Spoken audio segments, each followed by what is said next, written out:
Kuringana na kiama kia ATHII a mutu, thogora wa mutu wa ngima bagiti ya kilo 2 ni kuongererwo thogora kuma ciringi 75 nginya ciringi 100 kumana na unyihu wa mbembe cia thogora mubacirire. The ugali flour will go up, and it's expected that by the end of this week, maybe unless there is other stabilizing factors, the price per packet could approach 100 shillings for a 2 kilo packet. Thogora wa mutu ukwambatira mweri umwe tu thutha wa minista wa urimi Mwagi na kiama kia ATHII aya gukorwo maunaniire njung'wa na gwitikirania ati matikwendia mutu makiria ya ciringi 75. Position of the government is that a 2 kg unga packet should not retail at more than Kenya shillings 75.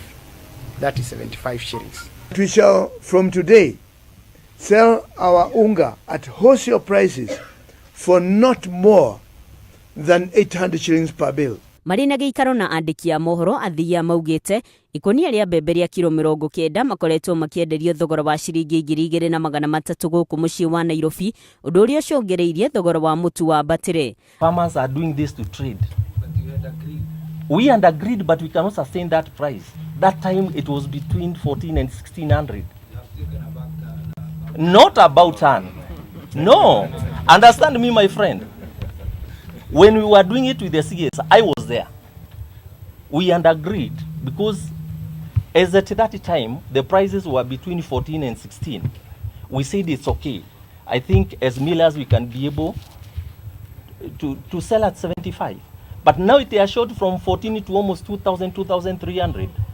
But now with the current price, which had been announced by the CS of 75 shillings, we are unable to buy the maize from the farmers or from the traders so that we can be able to mill maize flour for that price. That is why, in fact, mostly we are having the shortage, and that is why we are requesting the government to release the maize to us. ATHII aya marutite mukana uyu ona thengia wa ministry ya urimi kuhithuria ati makombe ma irio nyumu ma NCPB ni maihurite mbembe na arimi ni magite kundu gwa kwendia mbembe ciao. No ona kuri uguo ATHII aya ni maugite thogora wa mutu no wage kwambatira angikorwo thirikari ni kumenderia mbembe iria ire makombe-ini na thogora wa ciringi 1,800. Expecting whatever government is going to release maybe may take the country for 2 to 3 weeks. Then after that, we don't know what is going to happen. It is going to stabilize the prices for maize for those 2 to 3 weeks. Then after that, we go back to the forces in the market. Authorizes the NCPB to release the maize tomorrow at 1,800 shillings, for example.